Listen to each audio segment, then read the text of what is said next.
அது பெருசாக எப்படி சூம் அது எடுங்க எங்கே சந்தோஷம் அதிகம், வீடா ஸ்கூலா? அனைவருக்கும் வணக்கம்.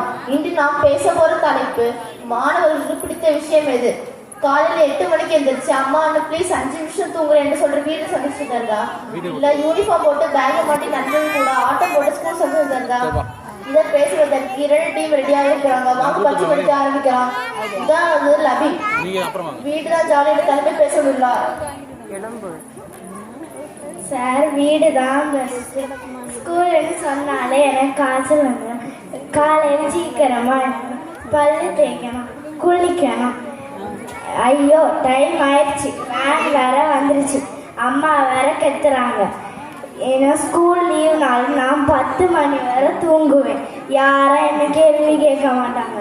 ஸ்கூலுக்கு போனால் படிக்கணும், கை வலிக்க வலிக்க எழுதணும். இந்த டீச்சர் மட்டும் ஒரே ஒரு சப்ஜெக்டை படிச்சுட்டு வந்து கிளாஸ் எடுக்கிறாங்க. மேக்ஸ் டீச்சருக்கு சயின்ஸ் தெரியாது, சயின்ஸ் டீச்சருக்கு ஹிஸ்டரி தெரியாது. நாங்கள் மட்டும் எல்லாத்தையும் படிக்கணும். இது என்ன லாஜிக்? அதனால தான் நான் சொல்கிறேன், வீடு தான் ஜாலி, ஸ்கூல்னா நாங்கள் காலி. வீடு தலைப்பில் லபின் மிக அருமையாக பேசுனாங்க. அடுத்ததாவது காசினி, வீடு தான் ஸ்கூல் தான் ஜாலி என்ற தலைப்பில் பேச முடியல. சார் வணக்கம். சார், வீடு தான் சந்தோஷம்னு சொல்றாங்க. ஆனா வீட்டுல சும்மா இருந்தா வாழ்க்கையில் சாதிக்க முடியுமா? ஸ்கூல் மிஸ் எனக்கு போட்டி என்கரேஜ் பண்ணுவாங்க, டான்ஸ் ஆடலாம். ஆனா வீட்டுல நான் தனியாளான ஸ்கூல், எனக்கு தனி கேங்கே இருக்கு. ஃப்ரெண்ட்ஸ் கூட ஜாலியா விளையாடலாம். ஸ்கூல் போறது ஒரு ட்ரைனிங். காலையில் 6 மணிக்கு அலாரம் வைத்து எழுது கஷ்டம்தான். அப்பதான் பெரிய பெரிய கம்பெனிக்கெல்லாம் சிஇஓ ஆக முடியும். வீட்டுல டிவி பார்த்தா கண்ணு கெட்டு போகும். ஸ்கூல்ல போர்டா பார்த்தா அறிவு வளரும். நாளைக்கு நாம் ஜெயிச்சு பெரிய ஆளாகிறத நினைச்சு பார்த்தாலே இன்னைக்கு நாம் ஸ்கூல் போகலாம். அதுதான் சொல்றேன், ஸ்கூல் தான் ஜாலி நினைச்சு. வீடு ஸ்கூல் தான் ஜாலி என்ற தலைப்பில் காசினி மிக அருமையாக பேசுறாங்க. அடுத்ததாவது கிருத்திக், வீடு தான் ஜாலி என்ற தலைப்பில் பேச உள்ளார். சார் வணக்கம். சிஇஓ ஆகுறது, அமெரிக்கா போகிறதெல்லாம் அப்புறம் இருக்கட்டும். முதல்ல ஹெல்த்தை பாருங்க. ஸ்கூல் பேக்கை தூக்கி பாருங்க, எவ்வளவு வெயிட்டுன்னு. என் தாத்தாவுக்கு 60 வயசுல வந்த முதுகு வலி எனக்கு 5 வயசுல வந்துட்டுங்க.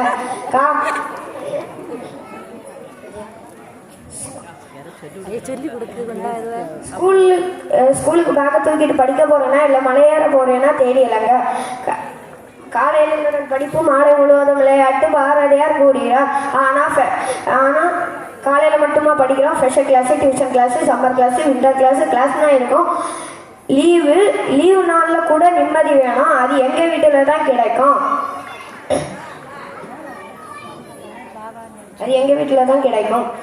எங்கள் மிஸ் ஒரு நாள் லீவ் போட்டாலே எவ்வளோ சந்தோஷமாகிடுவோம். எங்களை ஃப்ரீயாக விட்டாலே நாங்கள் நல்லா படிப்போங்க. கிருத்திகேட்ட மாணவன் மிக அருமையாக பேசினாங்க. அடுத்ததாவது ரிகன், அவர் தலைப்பு வாதத்தை பேசுவதில்லார். சார் வணக்கம். சார், ஸ்கூலுக்கு வந்தாதான் வாழ்க்கையில் ஜெயிக்க முடியும். வேற வீட்டிலே இருந்தா வேற சோம்பேறியா ஆக முடியும். ஸ்கூல் மிஸ் கொடுக்குற பனிஷ்மெண்ட் எல்லாம் கஷ்டமானதுன்னு சொல்றாங்க. அதுதாங்க நம்மள ஸ்ட்ராங் ஆகுது. மிஸ் முட்டி போன சொன்னா நம் கால் ஸ்ட்ராங் ஆகும். மிஸ் கையை தூக்க சொன்னா நம் தோல் ஸ்ட்ராங் ஆகும். இதெல்லாம் ஜிம்முக்கு போற மாதிரி. மேக்ஸ் பீரியட் ஒரு நெருப்பு மாதிரி. மேக்ஸ் டீச்சரை சமாளிச்சுட்டா வாழ்க்கையில் எப்படிப்பட்ட பிரச்சனையும் சமாளிக்க முடியும். நீங்க வீட்டில் இருந்தா நீங்க செல்ல குட்டி, ஸ்கூலுக்கு வந்தா நீங்க சிங்க குட்டி. அதான் நான் சொல்றேன், ஸ்கூல் தான் ஜாலி. நன்றி. மாணவர்களுக்கு அருமையா பேசுறாங்க. எல்லா குழந்தைகளுக்கும் ரொம்ப அருமையா பேசுறாங்க. வீடு நம் கூடு, பள்ளிக்கூடம் நம் வானம். பறவை கூட்டில் இருந்தாலே பறக்க முடியாது, வானத்தில் பறந்தாலும் உலகம் தெரியும். வீட்டுல அன்பு கிடைக்கிறது, ஸ்கூல்ல அறிவு கிடைக்கிறது. நமக்கு 2மே வேணும். அதனால ஸ்கூலுக்கு போங்க, ஜாலியா வீட்டுக்கு வாங்க. நன்றி.